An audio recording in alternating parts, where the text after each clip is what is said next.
What's going on, guys? I'm back here today to talk about some stuff I have not talked about before on this channel. Not because I didn't want to, but just because I had not, as of yet, gotten into that side of the industry. And what I'm talking about is kit. So any kind of body armor kits, chest rig kits, just stuff, right? Ways to carry stuff on a particular mission set or something that you're just trying to make a loadout, or maybe it's like on your bug out setup, right? It's kind of shit hits the fan sort of setup. Now for me, I don't do much training in the capacity of carrying kit. I've taken a lot of advanced classes, but nothing that had to do with kit and or, you know, just being out in the wilderness, so to speak, and, you know, carrying stuff I might need to survive outdoors. So it's new to me. I'm getting into it. I want to talk about my rig so far that I have set up. Now, this is going to be a series of videos. I'm going to talk about different things I'm doing and why. Now, I've watched a lot of videos and talked to a lot of people and seen how there's really no, you know, perfect setup.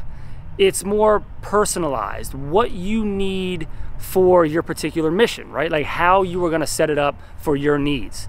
And that could be different for everybody.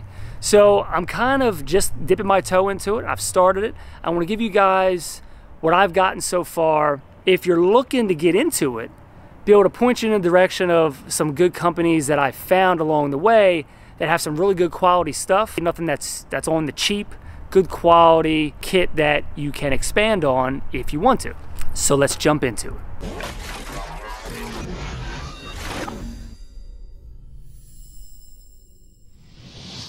Alright guys, so what you see I'm wearing here is the HRT Tacticals Lebac carrier.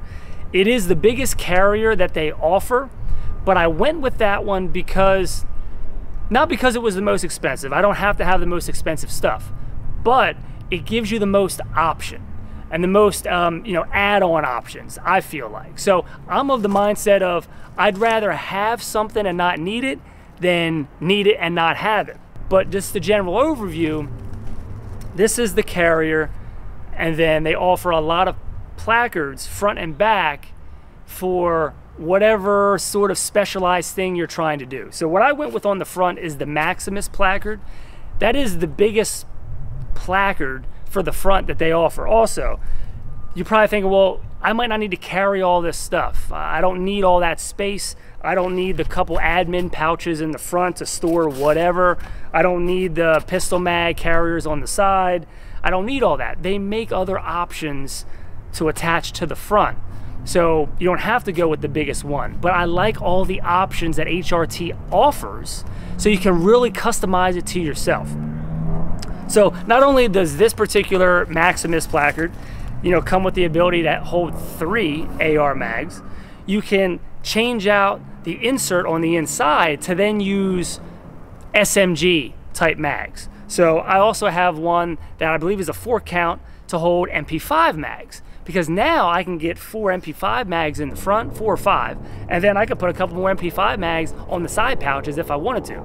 So I can really have the option to do a lot of different things. You got straps up top that hook in, but then it also velcros to the front of the carrier, so you really got a nice solid platform there. It's not going to come loose on you at all. Another thing I liked about this carrier is the way that it attaches around the side. So a lot of carriers or rigs you'll see, it's just, you know, it's velcro around, and you can do that. You can opt to just do velcro on this rig, but you can also, if you see on the sides, it has a system where you have a carbon fiber like material that connects the front and the back carrier, and instead of having to worry about, you know, opening this up and velcroing off to get out of it or get into it, all you have to do is pull on the tab that's on either side, depending on how you set it up, and pull down on it and it unhooks, and then you can just go ahead, pull it out on either side and take it off, put it on. The way I have this rig set up, I have a knife on this side and a med kit, which we'll get to also on this side. So I leave this side connected, and then I just unhook this side. So you could interchange it. You could use both of these snaps on this side, on both sides, or you could use one like I've done and then just do a Velcro attachment on this side if you wanted to. I'm using hooks on both sides, but again, the variety, the versatility, and the option you get from something like this, you can customize it and set it up, you know, in many different ways, which I think is pretty cool. And then it just snaps back in here once you get it lined up, and you're good to go. Moving on to the back, I opted for the Hydro Pack. The Hydro Pack has a lot of different options with it. It has a lot of pockets. It can do a lot of things. It doesn't have to be used as a Hydro Pack. But I'm setting this carrier up as like a shit hits the fan type of situation. So if end of the world comes or something crazy happens, World War III comes and mayhem in the streets, I can get out, hook up a supply of the necessities that I would need out and not be in my home for whatever reason. So I set it up with a Hydro Pack. So, and you can see what I'm running here. I got a Camelback in the back. That is one of the larger setups. I think it's the lower lumbar setup. It's smaller but wider. It still holds 3 liters and it fits in this pack just fine. And then of course you can pipe through the tube to strap in on top of the carrier as well, outside of the pack.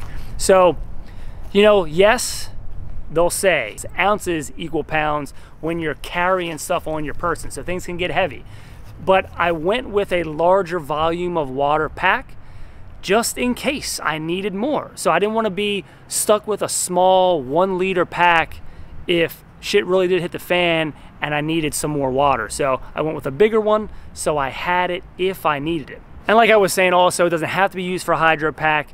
You can expand it out, make it a little larger. You can put a helmet in there, other just whatever accessories or things you want to put in the back, almost like a backpack. Other pockets, it has a lot of storage options. Moving on from just the general kit, the plates I'm using in the front and the back are level 4 out of RTS. And if you're not familiar with RTS, I'll leave a link to their Instagram below. Same with HRT, I'll leave links to their stuff below. RTS, what I found and when I was researching body armor, because I was never really big on body armor, is they just make a great quality plate, level 4, that has a coating on it for, you know, anti-spall protection. So if you're running just metal AR-500 steel, if, you know, God forbid you get hit, you could get some shrapnel. You obviously don't want to take shrapnel. So I always opted for a ceramic level 4, and this is what this is. So it's a ceramic level 4, more lightweight, but has the protection of those large caliber rifle rounds up to 30-06. And then of course that coating of that anti-frag, anti-sprawl protection to give you that confidence that this will take multiple hits. And there are videos of guys doing tests with these, with different caliber rifle calibers. It just sucks it in, deforms it some depending on the caliber, but holds it. It doesn't throw it everywhere. So I wanted to have a level 4 for a lot of those reasons. And if you know anything about body armor, you're gonna know that level 4 plates are not cheap. But again, when you're talking about your life, protecting your family's lives, and you're one of those people that have multiple kits for your whole family, for me and my money, level 4 is the way to go, just because you have that extra protection should you need it. What I also got from RTS, which is awesome, is this med kit. I've attached it to my plate carrier for now. I also have a battle belt, we'll say, that I could attach this to as well, on having configured that back, front, sides, whatever. But for right now, I have it on the rig because I felt like it's a little more out of the way on the rig. I'm drawing from the right hand, so I don't have to worry about that getting in the way of a left-handed draw, so I got it on the left-hand side. But it may turn out that it may be better on the belt as opposed to up on the kit. Something to play around with. Right now I have it here. But this kit, now again, I've not been somebody that has looked into wanting to build a bug out bag or a kit. Might be surprised by that. But getting into it, you're gonna need or gonna wanna have some sort of med kit or some sort of stuff that if there's injuries of some sort, you have the ability to help in some way. And what I like about a kit is I'm not a medic. I don't know all the things that I might need in a situation to piece out and do like an a la carte build, pack, backpack, med kit. I want something that's already been pre-assembled, something that is ready to go. I don't have to worry about it or think about it. It just comes with a whole bunch of stuff. And to me, for my application, that's what I've always looked for. And they make this really cool. It's not a huge backpack. It's not a full size, you know, like emergency med kit that an ambulance would carry, but it's something you can carry on you, and it's small enough that it doesn't get in the way. It can be discreet enough to where you don't have to put it on a carrier. You can just put it in a backpack or attach it to a backpack. It doesn't have to be some big thing. So I really like that. What also is cool about it, that has a quick open tab, and it just comes with everything you need. So props for sure to RTS for putting out a kit like this, because I think medical, if you're talking about building out bug out bags or a kit or rig, is probably next to body armor one of the most important pieces you could add to your kit. So all right guys, that's it on this episode 1 of, I don't even know what I'm going to call this, but this is episode 1. Follow along if you want. I'll update this periodically with new pieces that I get. Don't forget Steve MP5 on the Instagram, and visit RTS and HRT Tactical. I'll leave links to their Instagrams below so you can check out all the stuff that they offer. Guys, if you're going to do it, you're going to be in this game, you got to be prepared. So seriously, if you haven't already, think about some kit and a rig. All right, guys, thanks for watching. See you next time.